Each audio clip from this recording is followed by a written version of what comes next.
तो गाइस मैं हूं अंकित और आप देख रहे हैं रेसलिंग फैंस नेटवर्क एंड बहुत सारी नई अपडेट्स निकल के सामने आई है भाई डब्ल्यूडब्ल्यूई एंड टीकेओ को लेकर। लाइक ऐसी अपडेट्स इस पे बिलीव करना भी मुश्किल है, लेकिन बात करने को काफी कुछ है। तो टाइम नहीं खाऊंगा आपका भाई, फटाक से हम लोग बातों को शुरू करते हैं। सबसे पहले क्या कहना है बॉडी स्लैम का। Sources indicate to body slam that Cody Rhodes was told from members of creative to go to the ring and shoot from the hip regarding Pat McAfee and TKO. Rhodes promo was not listed internally on the rundown because it was not scheduled to take place prior to the social media reaction. Rhodes and other members of the creative team have legitimate gripes with TKO for sticking their nose in storylines close to WrestleMania multiple years in a row. तो पहले तो मैं आपको बता चुका हूं कि Cody Rhodes का जो प्रोमो था वो प्लान्ड नहीं था। तो यहाँ पे कहा जा रहा है, बॉडी स्लैम का कहना है कि कोडी का जो प्रोमो था वो प्लान्ड नहीं था। जब सोशल मीडिया पे आउटरेज हुआ तो उसके बाद WWE वालों ने कोडी को जबरदस्ती भेजा कि जाओ फटाक से एक प्रोमो कट करो, एंड ऐसा बोल के भेजा अपेरेंटली कि पैट मैकेफे एंड TKO को टारगेट करो। कोडी का जो प्रोमो था वो अनस्क्रिप्टेड था, ये भी बताया जा रहा है। बस ऊपर से कहा गया था कि जाके पैट मैकेफे एंड TKO को टारगेट करो। एंड एक मेन अपडेट यहाँ पे ये है, सबसे मेन पार्ट ये है कि कोडी रोड्स एंड WWE की क्रिएटिव टीम TKO से फ्रस्ट्रेटेड है बिकॉज TKO वाले पिछले कुछ सालों में रेसलमीना के मेन इवेंट्स में, रेसलमीना की मेन कहानी में बिल्कुल घुसने लगे। 2024 में रॉक आ गए थे रिप्लेस करने कोडी को, उसके बाद 25 में देखोगे तो ट्रैविस स्कॉट को इंक्लूड कर दिया इन्होंने, पता नहीं क्या क्या कर दिया, एंड अभी 26 में पैट मैकेफे। तो इससे WWE वाले बहुत ज़्यादा खफा हैं। एंड अभी WWE में बैकस्टेज एक रिफ्ट है कोडी रोड्स एंड इनके खुद के राइटर्स के साथ में। बेसिकली एक साइड है कोडी रोड्स एंड WWE की टीम एंड दूसरे साइड है TKO की टीम। तो मैं ऐसा अज्यूम कर रहा हूं कि ट्रिपल एच हो गए,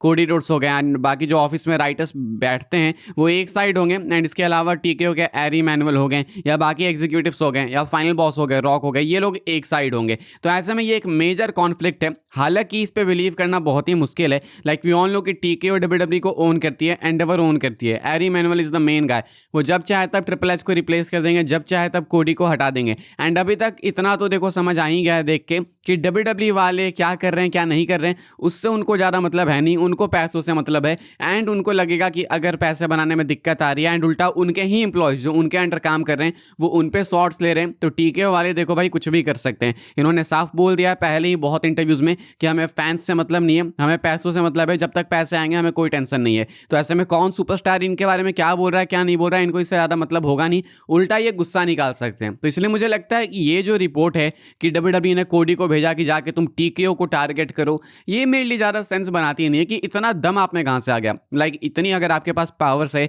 या इतना जिगरा है तो आप भाई पहले ही कह दो कि नहीं हम सेलिब्रिटीज को इंक्लूड नहीं करेंगे। अगर आपको इनके अगेंस्ट ही जाना है तो पहले ही कर दो। अगर आप वहाँ पे नहीं कर पाते तो फिर आप टीवी पे ऐसे एक्शंस कैसे ले सकते हो। लाइक इसीलिए मुझे इतना डाउट है कि इतने गट्स तो देखो इनमें हो नहीं सकते हैं कि ये सीधे टीवी पे आके उसी कंपनी को टारगेट करने लगे जो कंपनी इनको ओन करती है। लाइक लोग अपनी जॉब से फायर हो सकते हैं इस चीज़ के लिए। तो इस पर तो मुझे बिलीव है नहीं, लेकिन अभी अपडेट है तो मैं आपको बता रहा हूँ। एक ऐसी सिचुएशन है जो कि बहुत ज़्यादा कॉम्प्लिकेटेड है, काफ़ी दिमाग लगाना होगा, बहुत कुछ करना होगा, तब जाके कुछ बातें फिगर आउट होंगी। लेकिन इतना तो मैं देखो कह सकता हूँ कि दोनों साइड से स्टूपिड है। ऐसा नहीं है कि TKO वाले अगर इन्वॉल्व हो नहीं होते तो बहुत ही क्रेजी कुछ बिल्ड कर देते ट्रिपल एच रैंडी कोडी को। लाइक TKO तो अभी इन्वॉल्व हुआ ना यार, इससे पहले तुम देखो तो बस एक रैंडी ऑर्टन का हील टर्न एक ही मोमेंट था जो कि अच्छा था। इसके अलावा jelly roll and triple H के प्राइवेट रिलेशंस काफ़ी अच्छे हैं, तो जेली रोल को आपने क्यों इन्वॉल्व किया। एंड चलो मान लेते हैं वो भी TKO का ही कॉल था, वो बिल्कुल TKO का कॉल था। इसके अलावा स्मैकडाउन कोई खास तो था नहीं, सेमी जेन वाला जो अभी एंगल चल रहा है वो कुछ स्पेशल नहीं है, कार्मेलो हेस को स्क्रू कर दिया, तो स्मैकडाउन एनीवेज बोरिंग था, रैंडी कोडी को हटा भी दो। तो ऐसे में ट्रिपल एच भी कोई हेल्प तो नहीं कर रहे हैं। हाँ मैं मान सकता हूँ कि TKO वाले अचानक से आते हैं 6 महीने बाद एंड कुछ ऊट पटांग कर जाते हैं जिस पर सबका फोकस चला जाता है, लेकिन एनीवेज ट्रिपल एच सबको साल भर तो बोर करते ही हैं। जस्ट बिकॉज TKO का डिसीजन गलत है इसका मतलब ये नहीं है कि जो ट्रिपल एच हैं वो अचानक से सीधा संत आदमी बन जाते हैं। कल ही मैंने बोला कि 2 wrongs डोंट मेक 1 right, तो ऐसे में दोनों ही गलत है। आल्सो पता नहीं मुझे समझ नहीं आ रहा कि लोग अचानक से कोडी के साइड क्यों हो गए कि कोडी को सपोर्ट करो, ये TKO के अगेंस्ट जाएगा हमारे लिए। क्या पागल हो क्या भाई, वो TKO के लिए काम करते हैं। कोडी रोड्स ऑब्वियसली TKO के अगेंस्ट नहीं जाएंगे भी तो स्टोरी में जाएंगे, कॉमन सेंस वाली बात है। होंगे उनके ओपिनियंस लेकिन वो वोकल नहीं हो सकते हैं।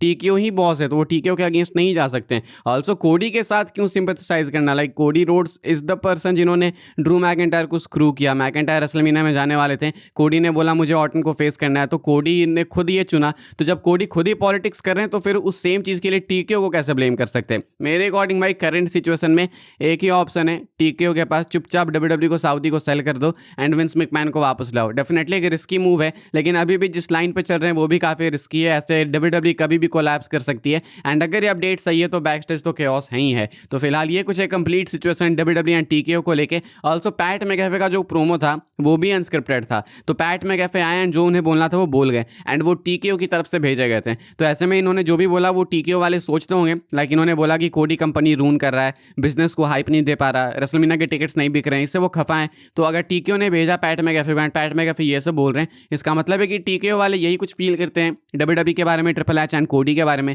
तो ये है कहानी भाई एंड काफ़ी कॉम्प्लिकेटेड है, काफ़ी कॉन्ट्रोवर्शियल है। रेसलमेनिया के सामने, रेसलमेनिया के टाइम पे काफ़ी केओस है।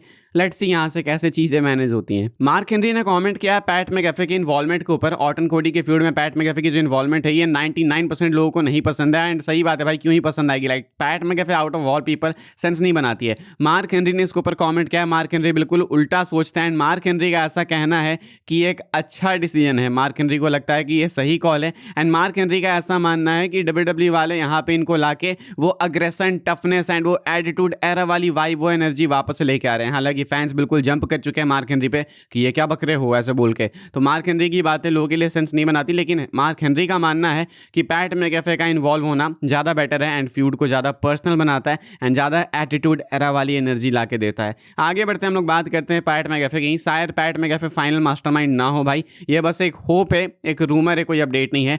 माना जा रहा है ऐसा कि शायद अभी मौका है जब 2 हफ्ते रेसलमेनिया के लिए, तो हो सकता है कि पैट मैकएफे के ऊपर भी किसी को रिवील किया जाए। शायद फाइनल बॉस रॉक को रिवील किया जाए। कल भी मैं इसकी बात कर रहा था। डब्ल्यूडब्ल्यू के पास एक ऑप्शन है, टीकेओ के पास एक ऑप्शन है इस मिस्टेक को करेक्ट करने का। आप अपनी खुद की एक फैक्शन ले आओ, Rock, Travis Scott and Pat McAfee, जितने भी आपके ऐसे कॉन्ट्रोवर्शियल नेम्स हैं उनको ले आ सकते हो। ट्रेविस स्कॉट को हटाई दो, Rock, Pat McAfee and Randy Orton को एक साइड दे दो एंड 2 लोग बाद में ऐड कर देना। सर्वाइवर सीरीज तक जाते जाते आप team triple H versus team TKO कर सकते हो। मतलब ये जो इतनी मेजर मिस्टेक आपने किया है, जो ब्लंडर है, इसको ऐसे इजीली चाहो तो भाई फिक्स किया जा सकता है। बट द थिंग इज कि क्या डब्ल्यूडब्ल्यू वाले, क्या टीकेओ वाले इतने क्रिएटिव हैं एंड क्या इतना सोचने का कष्ट भी करेंगे वो, ये तो क्वेश्चन है। लेकिन मुझे लगता है कि काफ़ी सारे ऐसे रास्ते हैं जहां से निकला जा सकता है एंड चीज़ें बेटर बनाई जा सकती है। आगे बढ़ते हैं, अपनी आखिरी अपडेट कवर कर लेते हैं भाई, जो कि है रेसलमेनिया 42 को लेके। कौन कौन से ऐसे सुपरस्टार्स हैं जो कि रेसलमेनिया 42 मिस करने वाले हैं, जो कि इंजर्ड नहीं है? जो इंजर्ड है उनका तो कुछ कर ही नहीं सकते, लेकिन बुकिंग के कारण कौन कौन से ऐसे सुपरस्टार्स हैं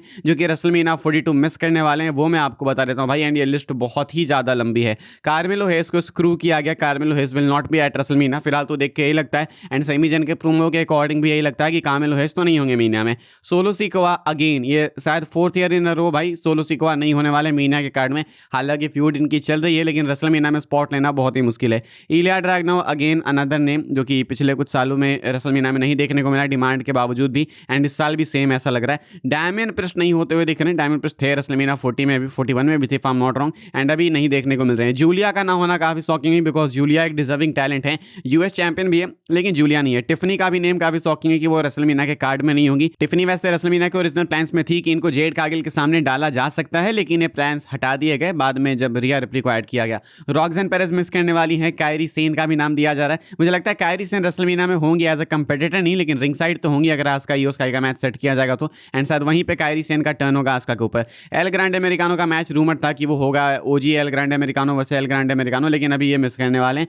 Raquel Rodriguez, Rey Fenix and more. तो फिलहाल ये है भाई कुछ लंबी चौड़ी लिस्ट, एंड ऑब्वियसली बात है सबको कार्ड में जगह नहीं मिलेगी। एंड कैसे ही मिलेगी, तुम जरा सोचो ना भाई कि अगर इतने मैचेस अनाउंस करने के बाद भी इतने सुपरस्टार्स बच जा रहे हैं तो आपका रोस्टर बस काफी वास्ट है। अच्छी बात है, बस आप सबको जगह नहीं दे सकते, जो कि नॉर्मल है। फिलहाल भाई इस वाली वीडियो के लिए यही सारी अपडेट थी। आई होप आपको इन्फॉर्मेशन मिली हो तो वीडियो को लाइक कीजिएगा, शेयर कीजिएगा एंड सब्सक्राइब कीजिएगा चैनल को, ताकि आने वाले टाइम के अंदर आपको और भी सी डब्ल्यूडब्ल्यू की अपडेट्स वगैरह सबसे पहले देखने को, जानने को मिलते रहे। फॉलो कर सकते हैं आप लोग मुझे इंस्टाग्राम एंड ट्विटर पर, लिंक आपको मिलेगी डिस्क्रिप्शन में। ज्वाइन कर सकते हैं व्हाट्सएप चैनल को, उसके भी लिंक है डिस्क्रिप्शन में। मिलूंगा मैं आपसे अगले वीडियो में जल्दी ही, तब तक के लिए goodbye, thanks for watching.